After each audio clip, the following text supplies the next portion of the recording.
my money. Now you always up around Harlem, Alpo, Yeah. Rich Porter. Listen, let me tell you Rich something. Porter. Rich Porter, I used to listen. I used to see this little Rich Porter all the time because he used to like my cars and stuff. With my trees, always come around. Mike Dapper Tyson Dan, know look at my everybody. money and cars and stuff. But I'm looking at this little. He's just a kid, right? And then one day, one of the kids from Dapper Dan comes up and he says, Richard is dead. Yeah. And I thought he died from fucking got sick or something. I didn't know. He's such a kid. I didn't know he's no fucking drug dealer. He's no kingpin. Right. He's just a little baby. Right. Wow. He's a little baby. I don't even look at him as an equal. He's a little child. Right. He's a big drug dealer. He used to be around me all the time. He used to never say a word. He's looking at me. What did Alpo do? Everything. Everything. Okay. You know, and It's everything. Things that we could say we done crazy things back in our days, but he's done a lot. It's a guy, yeah. It's a guy in there. He died? I don't know if he died. I seen, but I don't know. He was just laying there. Shit. Nah, he came from down there. The car just came. I heard the shot though. I heard something like blah blah. And then later on, I just see it. On Sunday, about 3:20 a.m., police were called to Frederick Douglass Boulevard. Yeah, that was right after he got out. 7th Street. A dark red pickup truck crashed into parked cars. The driver was shot 5 times in the chest through the car window and killed. I heard 5 shots. 1 and then 4 consecutive shots after that. That's tough. A mysterious He kinda Abraham always knew that Rodriguez probably was moved gonna into come a though. modest Lewiston, Maine apartment sometime in 2015. The 49-year-old Puerto Rican just rocked up, set up a life, and befriended the locals. Abraham worked at Walmart for a while and eventually made enough to start his own construction company. He built an image as the construction worker, avid bike rider, and truck enthusiast. Oddly, Mr. Rodriguez had a thirst for life, unlike most men his age. Almost like he spent the last 25 years in a jail cell. He had more money for someone of his He was occupation, always too. turned up. The luxury cars and the Harley Davidsons rose a lot of eyebrows, but no one asked any questions. Hey, when they had Cam Surprisingly, play his that first time at the character, local bank, he seemed clueless that was about perfect. anything When bank he related. played Rico, The teller asked him, "Have you never had a bank paid in account?" full, To which he Abraham definitely responded, played that character. "No, I never needed one." Top He tier. enjoyed skydiving. Hey, we're jumping out of an airplane today? Yes. Why are you doing it? It's on my bucket list. Bucket list? Yes. Hey, you ready to check no it out? mind, too. Yes, I am. We're going Get y'all 13,000 kick feet. the Going bucket real list, fast man. right towards Get the out air. here and Just got travel admitted. and do some Popping stuff. willies and hooping with teenagers in the park. He seemed like Skydive. good people and a happy-go-lucky Scuba dive. towner. On the weekends, Parachute. he'd disappear on trips to New York and come back with a truck full of girls and blast music out of his apartment. Mr. Rodriguez loved his trips down to the city more than anything, and they gradually became more frequent. Sometime in 2021, he made the 6-hour drive from Lewiston to his native part of Harlem for a Halloween soiree. It would be his last. In the revels of that Halloween night, Mr. Rodriguez left the party's venue and climbed back in his red Dodge Ram. A strange man walked up to the side of the truck and without hesitation fired 5 shots into Abraham. Mortally wounded, Abraham drove a short distance away while throwing a few heroin packs out the window as the strength left his body. He then Damn. crashed and expired. It was a big news story the next day. He was still doing his thing, Shootings aren't anything rare in Harlem. if you know what I He made the mean. news because Abraham wasn't really Abraham like he said he was. He was Alberto, or in the streets, Alpo. Yeah, we And know boy, who he did was. Harlem remember Alpo. They called him the They mayor of remember the Puerto Harlem. Rican kid who stand on Dang, the corner. and I ain't slid never know that heroin was his packs for the nickname. older hustlers. They If y'all remember knew that the was his 15-year-old nickname, who comment ran a that in cool, the grown comment man section. Oh, don't along forget to like lines the of video crack too, from silly stretching butt. blocks to buy Alpo's product. They Right remembered on the time. matching jewelry and cars, the Dapper Dan garments they'd never seen before, Dapper the Dan. adrenaline seeker, an attention junkie. And they remembered the man who murdered his friend. Yeah. Alberto Martinez was born in I ain't Harlem in gonna the cap these. 60s. Harlem of old Now that I and think about gutter, that, New York, and a far I'm gonna cry take it down from a modern notch. Harlem. There Why you wasn't kill too my many man's ways money off making the like block, that, so boy? a good majority of Harlem's able-bodied men took up profession in hustling. The art of making money appeared out of thin air. By the 80s, Harlem was experiencing a change of the guard with the old hustlers doing decade-long bids, Nick and their Bard. former errand boys taking over. Frank Lucas. Alpo came up in this new crop of kingpins. That boy right around Denzel the Washington time look crack like hit Frank the Lucas for real. Crack was an instant sensation in Harlem, along with AZ and Rich. Alpo and company became the original bad boys and local celebrities in Harlem. High off the success of his crack empire, AZ Alpo and would pop Rich. wheelies on Harlem streets, What hang money with Rich? It was rappers, Rich. and had all the Look girls at me sprung. learning something. A happy-go-lucky teen. Such a Alpo never lame. struck anyone as the killing type. To those who knew him in his younger years, Alpo's character could be described as ambitious, harmless, likable, and charismatic. All the naivete would leave young Alpo once turf wars broke out and bodies started to drop. Alpo understood that to maintain power and respect, things would have to get ugly. But he was only aggressive when he needed to be, and rarely got his hands dirty. He didn't drink or smoke either. Alpo was all about the money. He wanted it more All than about anyone. money. By 87, the super team that was Alpo, AZ, and Rich had crumbled. In their prime, Rich and Alpo were best friends. But by 87, they weren't as tight, and they'd gone their separate ways in business. On January 3rd, 1990, Alpo and a friend would pick up Richard for his last ride. A few weeks earlier, Rich had cheated Alpo on the price of some bricks, or so Alpo claimed. Rich didn't have to lie about it, so Alpo lost trust in him after that. That didn't happen. But I know the thing is, did I kill Rich? And yes, I killed Rich. Why did I kill him? It wasn't personal. It was business. I'm gonna tell you this, because Rich, like I told you, like the story I do with the connect and all that. Rich, he was lying to me about something that there was no reason to lie to me about, and in my mind, it just told me that if this little bit of money can come between what I thought was a wonderful relationship and a friendship, then no telling what you might sell me down the line for. And I gave him the opportunity to tell me the truth, not once but twice. So when I already came with the plan with my little man, and like, yo, if he lied to me, we just gonna do what we need to do. Then that's what happened. Do you mind taking me on the tour exactly? He's got a story like he ain't got no remorse. You know, and kind of walk me through it. I seen that documentary. It's on YouTube. It may still be on right YouTube. Here where I was meeting Rich that night. He took him out to the woods and everything and showed him. He got into the van. He got into the van right here. And once he got into the van, I knew I had to lock. I locked the doors.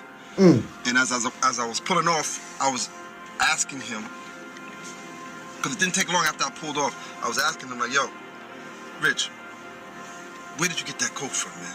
That shit was good." Because I wanted to make him comfortable. That shit was good as a motherfucker. He's like, "I got it from my connect." So yeah. So from there, I knew he was lying. I turned to my little man. I gave him the nod. Once I gave him the nod, my little man spent, because he was short, so he could stand up in the van. Next thing you heard was the 2 gunshots. Bang, bang. Richard slumped over, and it happened. It happened right here. It happened right here. At this light. At this light, it happened. I don't even feel that, man. I'm saying, in my mind, I'm No saying to my little remorse. man, yo, he's dead. He's done it. He just got hit with a 357. Twice. How did you feel? Was you mad? Was you angry? Like, what was going on in your head? I was very mad. I just killed a nigga that I loved. A nigga that I was getting money with. A nigga that I called my brother. So I pulled over like right here, just threw the van up on the, as close as I can to the rail. Once I pulled over, my little man. I like how they kind of put that little music like in the back 3, to make it a sentimental moment. So I'm trying to stay behind this. I'm trying to stay behind the steering wheel. I'm trying to stay in the driver's seat. Soon as it was just in over, case we gotta pull over. He was pull off somewhere and have him partying, go turned dump the up. body. But when he went to go try to dump, get Rich out the car, he couldn't pick him up. He couldn't pick him up. Rich was bigger than him, so he couldn't move him to put him in the woods and all that. So now I had to get out the van, to go help him. And when I went to go help him, Richard made a sound. So that shit startled me. Like, oh shit, he's still alive. So I grabbed the gun. I grabbed the gun from my little man and put one in his head. And then I had to pick him up. I had to pick him up and dump him in the woods and leave his body. I was able to, you know, get him where he needed to be. And then we jumped back in the van, and I made sure I didn't skid off or anything like that to leave any kind of tracks. And we left. The job was sloppy. And Dog NYPD found crazy. the body the very next day. Alpo played it off like he was shocked and scared about the whole situation. Soon after, Alpo packed up and moved his operation to DC. Alpo explored and learned DC first, learning the market and networking. Alpo took over after Rayful Edmond went down, DC's head honcho at the time. Alpo had met him already and had his blessing. Murder was the name of the game in DC, so Alpo and his cronies turned more violent. He understood that out there, killers respected killers. So he recruited Wayne Silk Perry as his enforcer, a man who claimed to have killed 100+ people in the 80s. The problem with Alpo was a problem with Wayne. Make sure to check out our Wayne Perry video for more on him. He might have to tap in Demetrio, with another that. famous New York kingpin, established himself in the DC drug market after New York started getting less lucrative. As the story goes, Demetrio either disrespected or was messing with Alpo's wife, something Alpo couldn't stomach. In a ploy to squash the beef and prevent any bloodshed, Alpo invited Demetrio to a public basketball game for a face-to-face. Demetrio was a situation where he really disrespected himself and he disrespected other people, and that's why that happened to him. Okay. Yeah, he thought he was tougher than what he really was. But I ain't play with them Brooklyn dudes. You ain't play with them? Nah. I ain't. They were cool. I had some cool ones that came up out of Brooklyn, but I just always remembered as a kid how Brooklyn used to like to rob you and all that. Right. How they was always known for robbing you. So that kind of like stuck with me in my time. But I met some cool getting money dudes out of Brooklyn without a doubt. Okay. Who hit him? My man that was down with Wayne Perry? Not Wayne, but the kids that was up on the Wayne. Wayne, too many people knew him as far as right there, so we got one of his little soldiers to hit him. But I was shaking his hand. I told him, I said, when you see me shaking his hand, I nod my head. You hit him right. You never feared that one of the bullets would slip off? I guess when a case closed, I was shaking his talking hand. about that. There was enough where He was they talking walked about right that up on him. I stuff. mean, it wasn't no like Openly. from a distance. As I was shaking his hand, they walked right on him and put the gun right to his forehead and blasted him. Was it in daytime? Yeah, daytime, broad daylight. After a basketball game, I just got finished playing basketball in a basketball tournament. So now did that put the police right on you? Well, they were already on me, so that just like let them know. Because later on, when they finally arrested me, they was like, "Man, you was killing off everybody." So that just gave them. They was already looking for me, so that was just something else that they put in their book, like another one. So on November 7th, 91, Alpo went down, and Wayne shortly after. Alpo was facing death with life for 14 murders and drug dealings. 14? But the feds wanted Wayne just as bad as Alpo. As the traitor he was, it came down to business in the end. It was never personal. Alpo could remember all the murders in detail. His slogan. Became the key witness against Wayne. He didn't just kill him. What he did was first he stabbed us several times because sometimes we couldn't get into the spot. Sometimes we didn't want to carry pistols all the time. We couldn't get into the spots all the time. So we bought some nice switchblades. Right. He was Some nice sharp ones snitching. in case we had to stab somebody, we get up out of there. He was telling it so he freely. had one of those knives with him. So he stabbed her several times first in the back seat. All in the face, in the head, in the body. He stabbed her several times first. Then he shot her like 4 or 5 times. Because this was testified against him, but he beat the case. Okay. But he beat the case. Yeah, so her brains And he beat the case. Her brains and everything was splattered all in the back seat. Wayne stayed solid and never snitched on anyone. In the end, Wayne got 5 life sentences, and Alpo 35 years. Both at ADX Florence, home of America's least desirables. The party that was Alpo's first 25 years of life in the free world was over. His story went something like this. A young hustler grew into a millionaire kingpin, murdered his friend, cheated, and publicly executed a defenseless man, and ratted on a trusted partner He left a legacy no one could respect, not even hardened thugs. While Alpo did his 35-year bid, the world changed, and he became hood famous through bootleg paid in full DVDs, and then forgotten altogether as the years went by. Alpo got out in 2015 after doing 25 years, settled in Lewiston under the Witness Protection Program, and kept himself busy till he got that itch to visit his old stomping grounds again.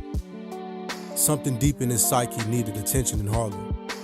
The government claims witness protection has a 100% success rate if you don't break the rules, but Alpo was never meant for a square type of life.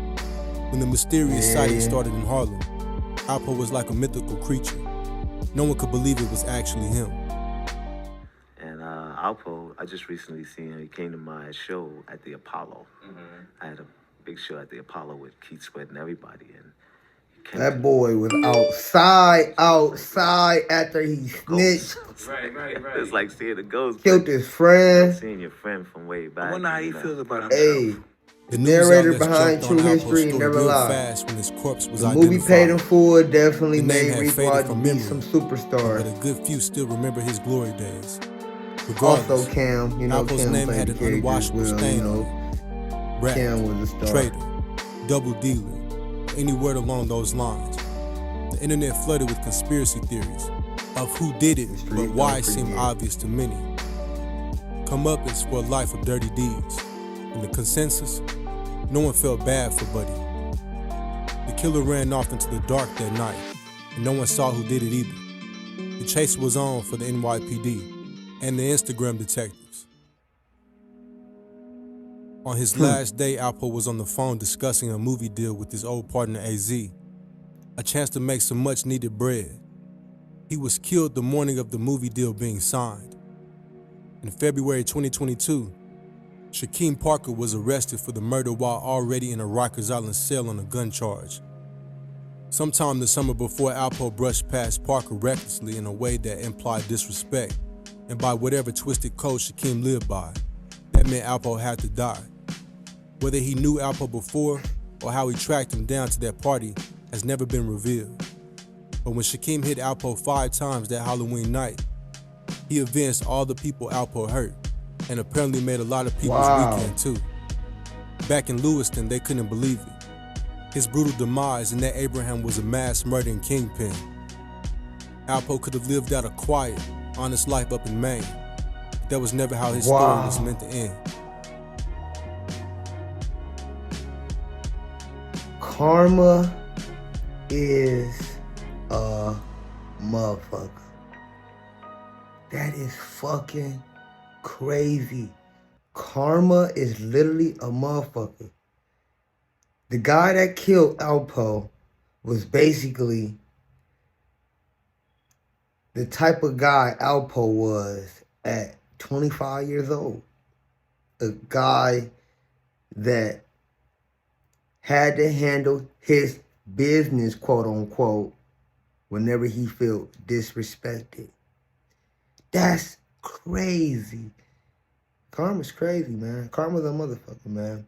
Hey, man, some of y'all might want to get right with life, man. Because, hey, all that wrong you done did to people, or you still doing to people, or you trying to do to people, it's going to come back to bite you. On that. Send it back. Let's get it.